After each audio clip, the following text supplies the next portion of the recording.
नमस्कार, मेरा नाम है शिव कुमार और आप द न्यूज मंच देख रहे हैं। साथियों, न्यूज मंच के इस एपिसोड में हम बताएंगे बिहार में एक इनकाउंटर हुआ है और बिहार में जो इनकाउंटर हुआ है उसकी चर्चा न सिर्फ बिहार बल्कि पूरे देश विदेशों में भी चर्चा हो रहा है। क्या मामला है, क्यों इनकाउंटर हुआ, किसका इनकाउंटर हुआ और उसकी आलोचना क्यों की जा रही है। पूरे देश की नेशनल मीडिया से लेकर के लोकल स्तर तक लगातार आवाज उठाया जा रहा है। प्रत्येक मामले को आपको बताने की कोशिश करेंगे कि घटना की शुरुआत कैसे हुई थी। बिहार के भोजपुर जिले में 17 जून 2026 को हुई एक पुलिस एनकाउंटर ने पूरे राज्य में भूचाल ला करके रख दिया हुआ है। बताया जा रहा है कि शाहपुर थाना क्षेत्र के बिलौटी गांव निवासी 30 वर्षीय भरत भूषण तिवारी की पुलिस मुठभेड़ में मौत हो गई है। लेकिन यह मामला सिर्फ एनकाउंटर का नहीं, यह फर्जी एनकाउंटर के आरोपों में घिर गया है। गांव में आक्रोश और तेजी राजनीति का तूफान बन गया है।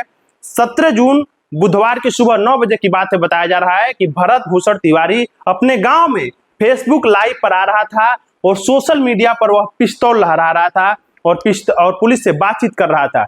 पुलिस ने उसे आत्मसमर्पण करने के लिए कहा और चेतावनी दी, लेकिन वह पिस्तौल लेकर, जैसा पुलिस बता रही है, हवा में गोलियां चलाता रहा और फिर पुलिस पर फायरिंग कर दिया।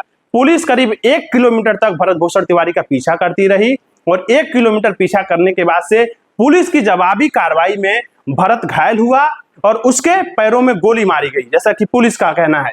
पुलिस के मौके से अवैध पिस्तौल को बरामद किया और उसके बाद से जांच शुरू कर दी।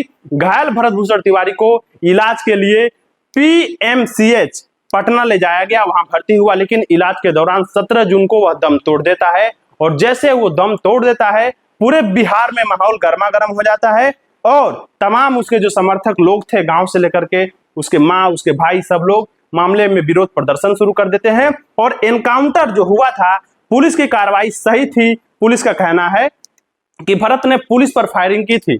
इसके जवाबी कार्रवाई में पुलिस कहना है कि गोली मारी गई और उसकी मृत्यु हो गई। लेकिन मामला कैसे हुआ, क्या सारी चीजें हुई, अब तक क्या चीजें निकल के आ रही है, ये भी बता दें।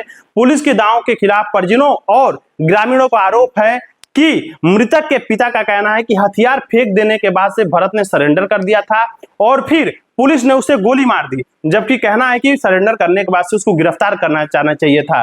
लेकिन परिजनों का दावा है कि भरत मानसिक रूप से विक्षिप्त था या नहीं था, यह भी जांच का विषय है। इवन आपने देखा होगा कि बिहार के मुख्यमंत्री सम्राट चौधरी भी अपने एक भाषण में कह रहे हैं कि हमें वो वीडियो देखने को मिला कि कोई कट्टा लहरा रहा है, लेकिन पता चला कि वह व्यक्ति मानसिक रूप से विक्षिप्त है। तो जब वह मानसिक रूप से विक्षिप्त है तो उसको दवा करवाया जा रहा है, जैसा कि मुख्यमंत्री कहते हैं। लेकिन कुछ ही समय बाद सूचना आती है कि उसके एनकाउंटर कर दी गई है, तवातोड़ फायरिंग की गई और वो बेचारा शिकार हो जाता है। फिलहाल पूरे मामले में लगभग 6 पुलिसकर्मियों को सस्पेंड भी किया गया है। जांच चल रही है। जो शाहपुर थाना के SHO हैं उनको भी सस्पेंड कर दिया गया है और इस सारे मामले को लेकर के पूरा मामला गर्मा गर्म हो गया है, जिसको लेकर के पूरे देश में इसके खिलाफ आवाज उठ रही है।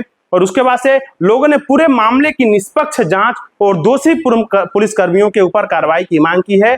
मामले के तूल पकड़ते देखते हुए बिहार सरकार एक झटके की कार्रवाई की और सरकार ने 6 पुलिसकर्मियों को निलंबित कर दिया। आपको बता दें, 6 पुलिसकर्मी जो उसमें इन्वॉल्व थे सबको निलंबित कर दिया गया है।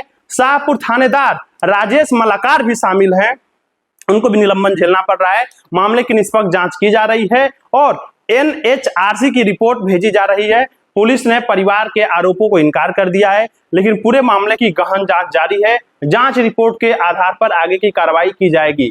पूरे मामले पर राजनीति भी तेज हो गई है। अपनी ही सरकार पर, पुलिस पर निशाना साधते हुए शिक्षा मंत्री मिथिलेश तिवारी ने चौंकाने वाला सवाल उठाया है। मंत्री ने कहा है कि सोशल मीडिया पर पिस्तौल के साथ बातचीत हुई, पुलिस को चेतावनी देता है और अंत में एनकाउंटर की खबर आ जाती है। एनकाउंटर भी ऐसा है जैसे पेशेवर हो। मंत्री का दावा है कि अगर युवक मानसिक रूप से विक्षिप्त था, सरेंडर कर दिया था, तो गोलियां क्यों मारी गई, बड़ा सवाल है। शिक्षा मंत्री ये भी कर रहे हैं कि पुलिस की जो कार्रवाई है वो उत्तेजना पूर्वक वाली कार्रवाई है। इतना उत्तेजित होकर के पुलिस को जांच नहीं करना, गोली नहीं मारनी चाहिए था। परिजनों ने न्यायिक जांच की मांग की है और राजनीतिक दलों ने CBI जांच की मांग की है। शिक्षा मंत्री ने कहा है कि आगे जो भी कार्रवाई होगी उसको किया जाएगा। जांच में जो दोषी पाया जाएगा, वो पुलिसकर्मी हो या व्यक्ति हो, उसके खिलाफ कार्रवाई की जाएगी। ये सारा मामला बना हुआ है। फिलहाल ग्रामीण लोगों का कहना है कि वह जो व्यक्ति था, जो तिवारी, भरत भूषण तिवारी, एक सामाजिक व्यक्ति था, तमाम अधिकारियों से मिलता था, एप्लीकेशंस देता था कि हमारे गांव के स्थिति को सुधारा जाए। और जैसा कि आप उसके सोशल मीडिया अकाउंट को भी देखेंगे तो भगत सिंह का नाम लेता है, बहुत बड़े बड़े क्रांतिकारियों का नाम लेता है और कहीं ना कहीं उस सिस्टम को सुधारना चाहता था। लेकिन ये जो कार्रवाई हुई है इसने पूरे बिहार न सिर्फ देश में सन्नाटा फैला के रख दिया है। क्या यह पुलिस की वैध कार्रवाई थी या फर्जी इनकाउंटर था, अभी सवाल बना हुआ है। भरत तिवारी की मौत, असली कहानी क्या है।